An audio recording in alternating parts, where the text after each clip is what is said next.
Assalamualaikum warahmatullahi wabarakatuh. Bagaimana kabarnya anak-anak? Tentunya sehat selalu ya. Baiklah, pada kesempatan hari ini kita akan belajar tematik kelas 6, tema 1. Selamatkan makhluk hidup. Subtema 2, hewan sahabatku. Pembelajaran. Apakah kamu penyayang hewan? Apa saja manfaat yang diperoleh manusia dari hewan? Bagaimana cara hewan berkembang biak? Ayo kita pelajari di sini. Negara-negara di Asia Tenggara memiliki banyak jenis hewan. Beberapa di antaranya ada yang dijadikan sebagai makanan, simbol negara, atau dijadikan binatang peliharaan. Bacalah teks berikut dan amatilah gambarnya. Gajah putih dianggap suci oleh beberapa negara di Asia Tenggara, seperti Myanmar, Kamboja, dan Thailand. Menjaga gajah putih adalah usaha yang sangat mahal, karena pemiliknya harus menyediakan makanan khusus untuk gajah. Indonesia dikaruniai luas wilayah lautan lebih besar dibandingkan luas daratan. Luas lautan Indonesia mencapai 5,8 juta kilometer persegi. Di dalam lautan Indonesia tersimpan potensi perikanan yang cukup besar, salah satunya ikan tuna. Ikan tuna adalah salah satu ikan yang paling banyak dicari negara lain, seperti Jepang, Amerika Serikat, dan Uni Eropa. Seperti di samping ya anak-anak ya, ikan tunanya. Tahukah kalian burung yang hidup di negara tetangga kita? Burung takur dahan hidup di Malaysia. Hewan ini termasuk hewan yang dilindungi. Setiap hewan memiliki kemampuan berkembang biak dengan tujuan dapat melestarikan jenisnya. Tahukah kalian bagaimana cara hewan berkembang biak? Mari kita bahas di sini. 1. Ovipar. Hewan yang berkembang biak dengan cara bertelur disebut dengan ovipar. Contohnya adalah kupu-kupu. Perhatikan, ini gambar kupu-kupunya. Ada ayam dan jenis burung lainnya. Itu yang termasuk ovipar. Yang kedua, vivipar. Selain bertelur, ada juga hewan yang berkembang biak dengan cara melahirkan.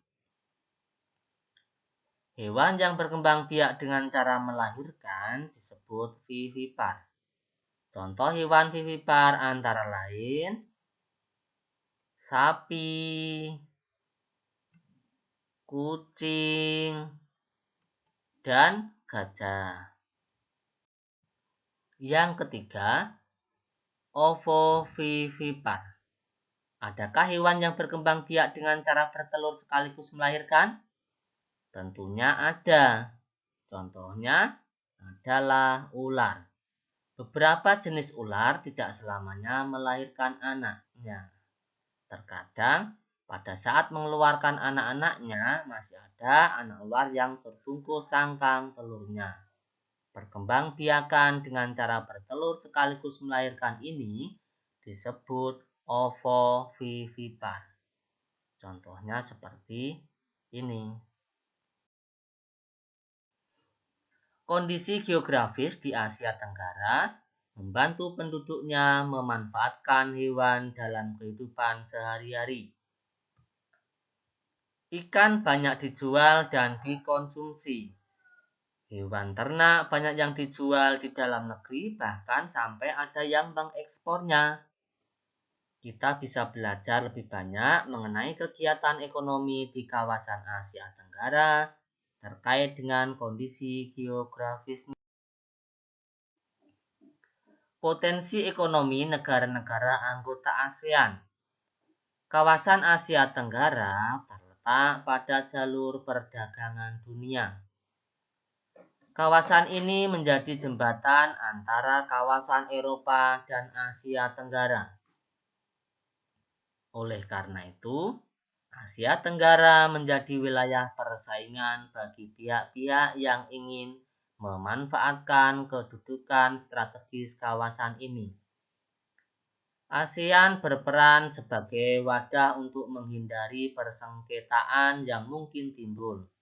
Dengan posisi yang strategis ini, setiap negara di kawasan Asia Tenggara memiliki kekayaan sumber daya yang menjadi kekuatan negara. Contohnya, Brunei Darussalam. Negara ini terkenal dengan kekuatan sumber daya alam berupa minyak bumi dan gas alam. Brunei menjadi negara di Asia Tenggara yang memiliki pendapatan per kapita tertinggi karena gas alamnya. Kedua, Filipina. Filipina adalah sebuah negara kepulauan yang mata pencaharian sebagian besar penduduknya adalah di bidang pertanian. Filipina berhasil menjadi salah satu negara di dunia yang dapat membangun dan mengembangkan pertanian dengan baik. Beberapa produk unggulan hasil pertaniannya diekspor ke berbagai negara seperti nanas, padi, kelapa, dan gula. Hasil pertanian ini juga yang menunjang perkembangan ekonomi negara ini. Yang ketiga tentunya Indonesia. Sebagai negara kepulauan terbesar di kawasan ini, Indonesia memiliki ragam sumber daya alam yang sangat kaya. Banyak hal yang dapat dikembangkan untuk memperkuat perkembangan ekonomi Indonesia. Saat ini, Indonesia mengekspor minyak dan gas bumi, tekstil, dan produk-produk dari kayu. Pertambangan menjadi salah satu pintu masuk para pengusaha mancanegara ke Indonesia.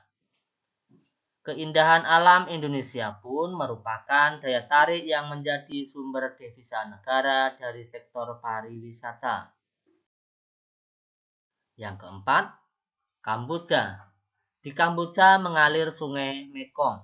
Daerah di sekitar Sungai Mekong merupakan daerah yang subur. Mata pencaharian penduduk Kamboja adalah pertanian. Hasil pertanian Kamboja yang besar adalah padi dan karet. Kemudian Laos. Laos bertetangga dengan Kamboja. Negara ini dilewati oleh aliran Sungai Mekong. Sama seperti Kamboja, kegiatan pertanian banyak dilakukan di sepanjang aliran sungai ini. Sebagian besar hasil pertanian dinikmati oleh masyarakat Laos. Kemudian ada Malaysia. Kegiatan ekonomi utama penduduk Malaysia adalah di bidang pertanian, pertambangan, dan perindustrian. Perdagangan internasional merupakan salah satu kegiatan ekonomi Malaysia yang mengalami pertumbuhan tercepat. Peralatan elektronik, minyak, dan gas bumi diekspor ke negara lain. Produk dari kayu, minyak sawit, karet, tekstil, sepatu, dan bahan-bahan kimia diperdagangkan di dunia internasional. Berikutnya ada Myanmar. Mata pencaharian utama penduduk Myanmar adalah pertanian, perkebunan, dan pertambangan. Padi merupakan hasil utama dari pertanian di sana. Myanmar merupakan salah satu negara penghasil padi terbesar di Asia Tenggara.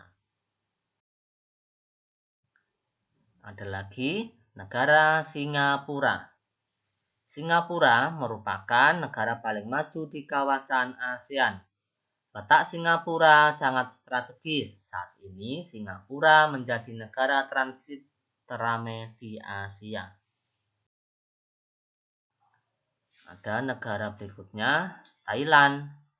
Thailand sering disebut sebagai lumbung padi di Asia Tenggara. Padi memang merupakan hasil pertanian terbesar dari negara ini. Selain itu, perkebunan, kehutanan, pertambangan, dan industri juga merupakan kegiatan ekonomi penduduk Thailand. Saat ini, penghasilan utama Thailand adalah sektor pariwisata. Keunikan bangunan budaya di Thailand menjadi daya tarik tersendiri bagi para wisatawan mancanegara. Berikutnya ada Vietnam. Setelah pulih dari Perang Vietnam, negara ini mulai berkembang di berbagai sektor perekonomian. Pariwisata dan turisme mendukung perkembangan ekonomi. Bidang pendukung lainnya seperti usaha jasa di bidang perhotelan, restoran, serta transportasi juga turut berkembang pesat. Ekonomi masing-masing negara anggota ASEAN diharapkan dapat bergerak lebih cepat. Hal ini dimungkinkan melalui berbagai kerjasama yang positif antar negara dalam wadah organisasi ASEAN. Demikian yang dapat kita bahas pada kesempatan ini. Saya ucapkan terima kasih. Jangan lupa subscribe, like, komen ya. Selamat beraktivitas.